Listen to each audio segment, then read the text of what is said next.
ಹೌದ್ರಿ, ನಿಮ್ಗೆ ಗೊತ್ತಿರ್ಬೇಕು. ನಿಮ್ಮ ಮನ್ಯಾಗ ಆಕಳ ಸಾಕಿರಿ? ಆಕಳ ಸಾಕಿರಿ? ಆಕಳದಾವೇನ್ರಿ? ಇಲ್ಲ. ಎಲ್ಲರ ಮನ್ಯಾಗ ನಾಯಿ ಅದಾವ.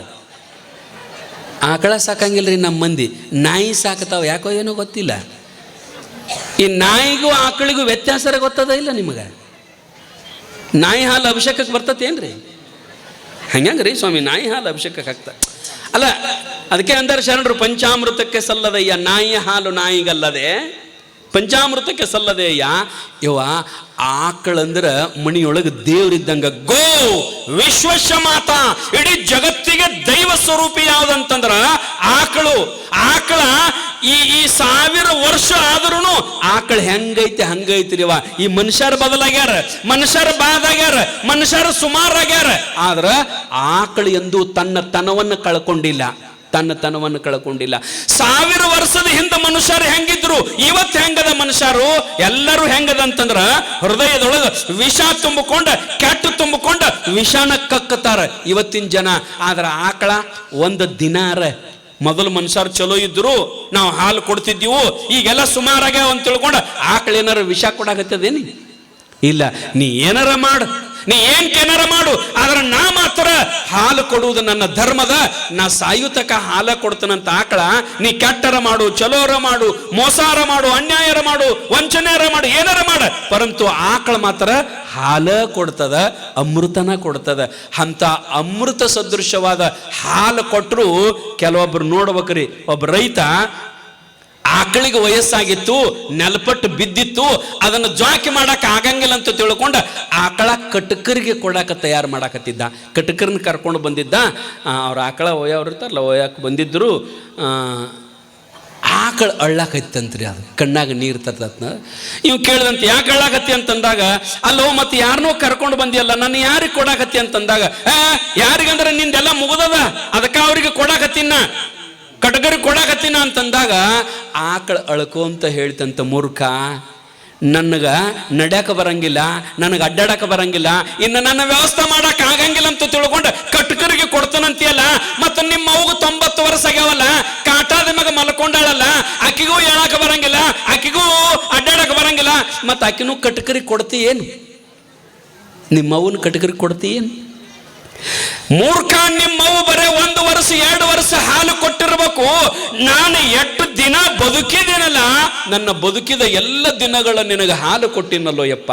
ನನ್ನ ಹಾಲು ತಿಂದು ನನ್ನನ್ನು ಕಟಗರಿ ಕೊಡ್ತಿ ಅಂದ್ರೆ ನೀನು ಮನುಷ್ಯನಲ್ಲ, ನೀನು ಮನುಷ್ಯನಲ್ಲ ಅಂತ ಆಕಳು ಹೇಳ್ತದಂತ. ಆಕಳೇನಪ್ಪ ಅಂತಂದ್ರೆ ಗೋ ವಿಶ್ವಶ ಮಾತಾ. ಪ್ರತಿಯೊಬ್ಬರ ಮನೆಯೊಳಗೆ ಒಂದೊಂದು ಆಕಳು ಇರ್ಬೇಕ್ರಿ, ಒಂದೊಂದು ಆಕಳು ಇರ್ಬೇಕು. ಅಕಸ್ಮಾತ್ ಆಕಳ ಕರ ಹಾಕಿರ್ತತಲ್ರಿ, ಆಕಳ ಕರ ಏನಂತ ಒದರ್ತದ ರೀ? ನಿಮ್ಗೆ ಗೊತ್ತದ ರೀ? ನಿಮ್ಮ ಮನ್ಯಾಗ ಆಕಳ ಇರ್ಲಿ ಬಿಡ್ಲಿ, ಮಂದಿವರ ಆಕಳುಗಳು ಇದ್ದದ್ದು ಅಂದ್ರೆ ನೋಡ್ತಿರ್ತೀರಿ. ಆಕಳ ಕರು ಹಾಕಿರ್ತೈತಲ್ಲ, ಆ ಸಣ್ಣ ಕರು ತನ್ನ ತಾಯಿನ ಏನಂತ ಕರಿತದ್ರಿ? ಅದು ಏನಂತ ಓದಿರ್ತದ? ನೀವು ಆಕಳದ ಗೊತ್ತರ ಐತಲ್ಲ ನಿಮಗೆ? ಗೊತ್ತದ್ರಿ ಸ್ವಾಮಿ. ಮತ್ತು ಆಕಳ ಹೆಂಗೆ ಓದಿರ್ತದ ರೀ? ತನ್ನ ತಾಯಿನ ಹೆಂಗೆ ಓದಿರ್ತದಂದ್ರೆ ಆಕಳ ಕರ ಅವನ್ ಹೆಂಗೆ ಓದಿರ್ತದಂದ್ರ ಅಂಬಾ. ನೋಡ್ರಿ ಹೆಂಗೆ ಓದಿರ್ತದ ಆಕಳ ಕರ ಅವ್ರ ಅವನ ಅಂಬಾ. ಅಂಬಾ ಅಂದ್ರೆ ಏನ್ರಿ? ಅಂಬಾ ಅಂದ್ರೆ ಈ ಶಬ್ದ ಸಂಸ್ಕೃತ ಶಬ್ದ. ಇದು ಅಂಬಾ ಈ ಸಂಸ್ಕೃತ ಶಬ್ದ ಕನ್ನಡದೊಳಗೆ ಅರ್ಥ ಏನಂತಂದ್ರೆ ತಾಯಿ ಅಂದಂಗ, ಅವ್ವ ಅಂದಂಗ. ಆಕಳ ತನ್ನ ತಾಯಿಯನ್ನ ಕರು ಸಂಸ್ಕೃತದೊಳಗ ಅಂಬಾ ಅಂತ ಕರಿತದ. ಅಂಬಾ ಅಂದ್ರೆ ಜಗದಂಬ, ಕಾಳಿಕಾಂಬ, ಮಾರಿಕಾಂಬ. ಅಂಬಾ ಅಂದ್ರೆ ತಾಯಿ. ಆಕಳ ಕರ ತನ್ನ ಅವನು ಒದರ್ಬೇಕಾದ್ರೆ ಅಂಬಾ ಅಂತ ಕರಿತದ. ಮತ್ತು ನೀವು ಮನುಷ್ಯರಾಗಿ ಹುಟ್ಟಿ ನಿಮ್ಮ ಅವ್ಗ ಅವ್ವ ಅನ್ಲಾರ್ದ ಮುದುಕಿ ಅಂತ ಕರಿತೀರಂದ್ರೆ ಎಷ್ಟು ಶಾಣ್ಯಾರ ಇರಬೇಕು ಯಪ್ಪ ನೀವು, ಎಷ್ಟು ಶಾಣ್ಯಾರ ಇರಬೇಕು. ಆ ರೀತಿಯೊಳಗ ಜಗತ್ತಿನೊಳಗ ತಾಯಿಯ ಋಣವನ್ನು ನಾವು ಎಂದೂ ತೀರಿಸಲಿಕ್ಕೆ ಆಗೋದಿಲ್ಲ. ತಂದೆಯ ಋಣವನ್ನು ನಾವು ತೀರಿಸಲಿಕ್ಕೆ ಎಂದೂ ಆಗೋದಿಲ್ಲ. ತಂದೆಯ ಜವಾಬ್ದಾರಿನೂ ಭಾಳ ದೊಡ್ಡದದ. ತಾಯಿದು ನಮಗೆಲ್ಲ ಕಾಣ್ತದ ಕಣ್ಣಿಗೆ, ಆದ್ರೆ ಕಾಣಲಾರದ ಸಹಾಯ ತಂದಿದದ. ಭಾಳ ದೊಡ್ಡ ತಂದೆಯ ಋಣನೂ ಭಾಳ ದೊಡ್ಡದದ. ನಾವು ಮರೆಯುವಂತೆ ಇಲ್ಲ. ಅವ್ರು ಹೋದ್ರ ಬಿಡ್ರಿ ಇನ್ನೇನದ ಅಂತ ಅನ್ನಬಾರದು, ಎಂದೂ ಅನ್ನಬಾರದು. ನಮ್ಮ ಮನೆಯೊಳಗ ನಿಮ್ಮ ಮನೆಯೊಳಗ ನಿನ್ನ ಗಂಡ ಸತ್ತಿದ್ದ ಅಂತಂದ್ರ ನಿನ್ನ ಮಕ್ಕಳಿಗೆ ನಿನ್ನ ಗಂಡ ಸತ್ತಾನನ್ನು ಸುದ್ದಿ ಎಂದೂ ಗೊತ್ತಾಗಬಾರದು. ನಿನ್ನ ಮಕ್ಕಳು ಎಂದೂ ಮರಿಬಾರದು. ಒಬ್ಬ ಹೆಣ್ಮಗಳ ಗಂಡ ಸತ್ತಿದ್ದಂತ. ಗಂಡ ಸತ್ತ ನಂತರ ಆಕೆಗೆ 4 ಮಂದಿ ಮಕ್ಕಳು. ಜೀವನ ಬಹಳಷ್ಟು ಕಷ್ಟ. ಗಂಡ ಇರೋ ತನಕ ಒಂದು ಜೀವನ, ಗಂಡ ಹೋದ್ಮೇಲೆ ಒಂದು ಜೀವನ. ಎಲ್ಲಿಯವರೆಗೆ ಗಂಡ ಹೆಂಡತಿ ಇರ್ತೀವಲ್ಲ ಅದೇ ಸ್ವರ್ಗ.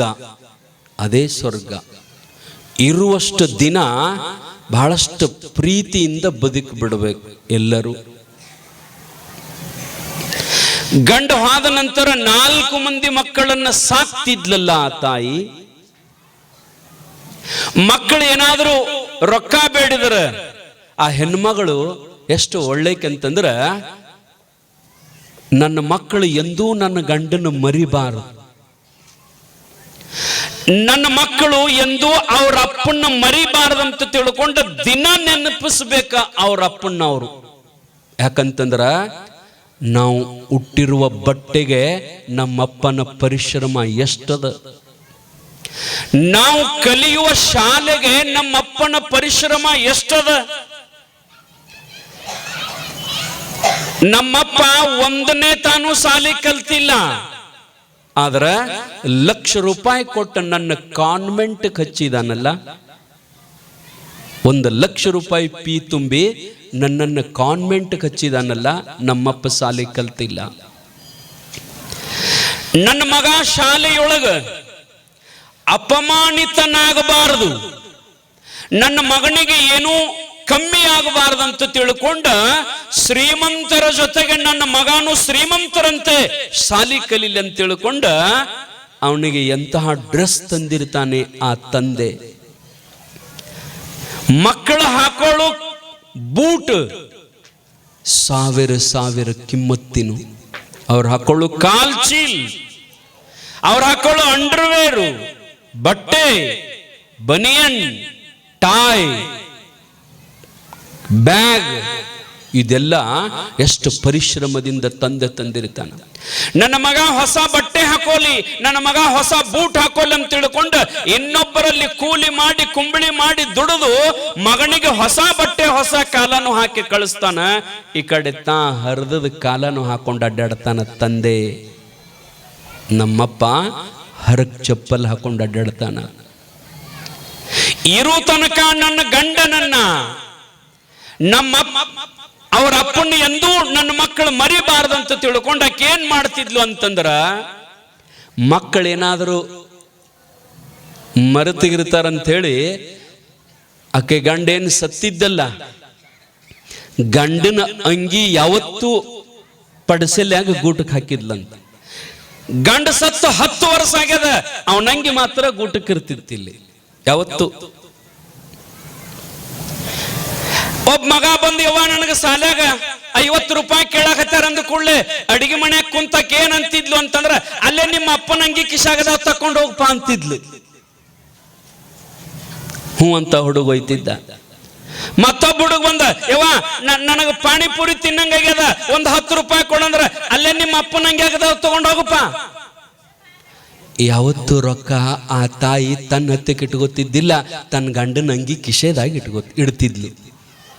ಯಾಕ ನಾನು ನನ್ನ ಗಂಡನ ಮರಿಬಾರ್ದು, ನನ್ನ ಮಕ್ಕಳು ಅವ್ರ ಅಪ್ಪನ ಮರಿಬಾರ್ದು ಅಂತ ತಿಳ್ಕೊಂಡ ಕಾಯಂ ಏನ್ ಮಾಡ್ತಿದ್ಲು ಅಂತಂದ್ರ, ಗಂಡನ ಅಂಗಿ ಹಾಲ್ನಾಗ ಹಾಕಿ ಆ ಅಂಗಿ ಕಿಶಾಗ ರೊಕ್ಕ ಇಡ್ತಿದ್ಲು. ನನ್ನ ಗಂಡ ಯಾವತ್ತೂ ಈ ಮನೆಗೆ ತಳಪಾಯ, ನನ್ನ ಮನೆಯ ಫೌಂಡೇಶನ್ ನನ್ನ ಗಂಡ ಇರ್ಲಿಲ್ಲ ಅಂದ್ರೆ ಈ ಬಿಲ್ಡಿಂಗ್ ನಿಂದ್ರಂಗಿಲ್ಲ, ನನ್ನ ಗಂಡ ಇರ್ಲಿಲ್ಲ ಅಂದ್ರೆ ನನ್ನ ಮನೆ ನಿಂದ್ರಂಗಿಲ್ಲ, ನನ್ನ ಗಂಡ ಇರ್ಲಿಲ್ಲ ಅಂದ್ರೆ ನಾನು ನಿಂದ್ರಂಗಿಲ್ಲ ಅಂತ ತಿಳ್ಕೊಂಡು ದಿನದ 24 ತಾಸು ಗಂಡಗ ನೆನೆಸ್ತಿದ್ಲು.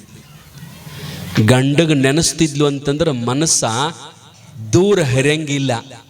ಗಂಡ ಮನ್ಯಾಗ ಇದ್ದಂಗಣ ಹೋದಂಗಣ. ಹೆಂಗೋ ಹಂಗ ನಮ್ಮ ಪೂರ್ವಜರು ಬಹಳ ದೊಡ್ಡ ಪರಂಪರೆಯನ್ನು ಕೊಟ್ಟಾರ ನಮಗ. ಬಹಳ ದೊಡ್ಡ ಪರಂಪರೆಯನ್ನು ಕೊಟ್ಟಾರ. ಸಾವಿರ ವರ್ಷದ ಹಿಂದೆ ಋಷಿ ಮುನಿಗಳು ಏನ್ ಮಾಡ್ಯಾರಂತಂದ್ರ ನಮಗೊಂದು ಸಂಪ್ರದಾಯವನ್ನು ಕೊಟ್ಟಾರ, ನಮಗೊಂದು ಸಂಸ್ಕೃತಿಯನ್ನು ಕೊಟ್ಟಾರ, ನಮಗೊಂದು ಇತಿಹಾಸವನ್ನು ಕೊಟ್ಟಾರ. ಅದನ್ನು ನೋಡಿ ಬದುಕಬೇಕು ನಾವು. ಮಹಾತ್ಮರು ಯಾವ ದಾರಿಯೊಳಗೆ ನಡೆದಿರ್ತಾರಲ್ಲ ಅದೇ ದಾರಿಯನ್ನ ನಾವು ಅನುಸರಿಸಬೇಕು. ಅವರು ನಡೆದ ದಾರಿಯೊಳಗೆ ನಾವು ಹೋಗ್ಬೇಕು. ಗೀತಾ ಪರಮಾತ್ಮದೊಳಗೆ ಹೇಳ್ತಾನೆ, ಭಗವದ್ಗೀತೆಯೊಳಗೆ, ಯದ್ಯದಾಚರತಿ ಶ್ರೇಷ್ಠ ತತ್ತ ದೇವೇತರೋ ಜನಃ ಸಯತ್ ಪ್ರಮಾಣಂ ಕುರುತೆ ದೇವ ಲೋಕಾಸ್ತದನು ವರ್ತತೆ. ಸಂಸ್ಕೃತದೊಳಗೆ ಪರಮಾತ್ಮ ಅರ್ಜುನನಿಗೆ ಹೇಳ್ತಾನೆ, ಹೇ ಅರ್ಜುನ, ಈ ಜಗತ್ತು ಯಾವತ್ತೂ ಇನ್ನೊಬ್ಬರನ್ನ ಅನುಸರಣೆ ಮಾಡ್ತದ, ಅನುಕರಣೆ ಮಾಡ್ತದ. ಇನ್ನೊಬ್ಬರು ಇದ್ದಂಗ ನಾವು ಇರ್ಬೇಕನ್ನಿಸ್ತದ, ಇನ್ನೊಬ್ಬರು ನಡೆದಂಗ ನಾವು ನಡಿಬೇಕನ್ನಿಸ್ತದ, ಇನ್ನೊಬ್ಬರು ಬದುಕಿದಂಗ ನಾವು ಬದುಕಬೇಕಂತದ. ಧಾರಾವಾಹಿ ನೋಡಿಲ್ಲ? ಧಾರಾವಾಹಿ ಒಳಗೆ ನೀವು ನೋಡ್ತಿರ್ತೀರಿ ನೋಡ್ರಿ, ಆಕೆ ಎಂತ ಸೀರೆ ಉಟ್ಟಾಳ ಅಂತದ ತರ್ಬೇಕು, ಹೌದಿಲ್ಲ? ಆಕೆ ಏನೇನ್ ಡ್ರೆಸ್ ಮಾಡ್ಕೊಂಡಾಳ ಏನೇನದ ಅಂತದೇ ತರ್ಬೇಕಂತ ನಿಮಗ ಅನ್ನಿಸ್ತದ ಇಲ್ಲ? ಅನುಕರಣೆ. ಅವರಂಗ ನಾವು ಇರ್ಬೇಕಲ್ಲ, ಅವರಂಗ ನಾವು ಬದುಕಬೇಕಲ್ಲ. ಯವ್ವ, ಧಾರಾವಾಹಿ ನೋಡಿ ಅವ್ರ ಬದುಕು ಎಂದೂ ಒಳ್ಳೇದಾಗಂಗಿಲ್ಲ. ನಮ್ಮ ಋಷಿ ಮುನಿಗಳು, ನಮ್ಮ ತಾಯಿ, ನಮ್ಮ ಮನೆಯೊಳಗ ನಮ್ಮ ಅತ್ತಿ ಯಾವ ರೀತಿ ನಡೆದ ತೋರ್ಸಾರಲ್ಲ ಹಂಗ ನಾವು ನಡೆದೇವಂದ್ರ ನಮ್ಮ ಬದುಕು ಬೆಳಕಾಗ್ತದ ತಾಯಂದಿರ.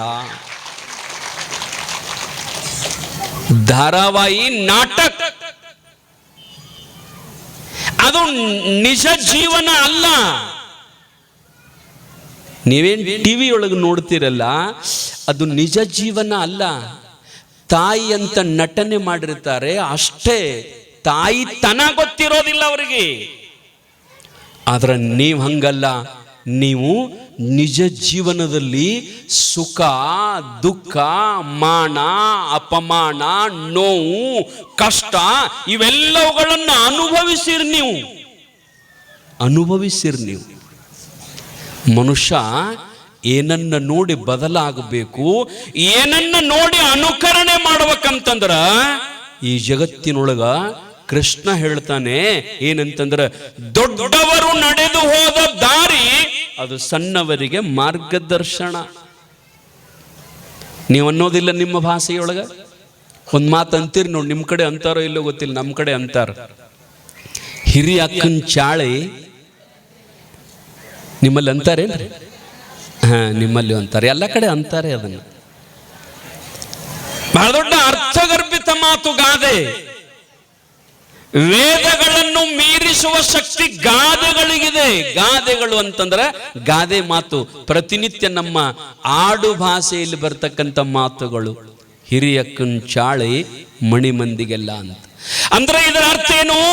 ಆ ಮನೆಯ ಹಿರಿಯ ಸೊಸೆ, ನೀ ಏನು ಈ ಮನೆಗೆ ಹಿರಿಯ ಸೊಸೆಯಾಗಿ ಬಂದಿರ್ತೀಯಲ್ಲ, ನಿನ್ನ ನಡತೆ ಹೆಂಗದ, ನಿನ್ನ ಆಚಾರ ಹೆಂಗದ, ನಿನ್ನ ಬಟ್ಟೆ ಊಟ, ನಿನ್ನ ಮಾತು, ನಿನ್ನ ಕೃತಿ ಹೆಂಗದಲ್ಲ, ಅದನ್ನ ಅನುಸರಿಸಿ ಹಿಂದೆ ಬಂದಿರತಕ್ಕಂಥ ಎಲ್ಲ ಸಸ್ತ್ಯಾರು ಅದನ್ನೇ ಅನುಸರಿಸ್ತಾರ.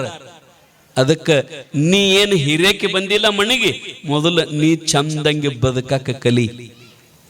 ನಿನ್ನ ನಡತೆ ಭಾಳ ಚಂದ ಇರ್ಬೇಕು.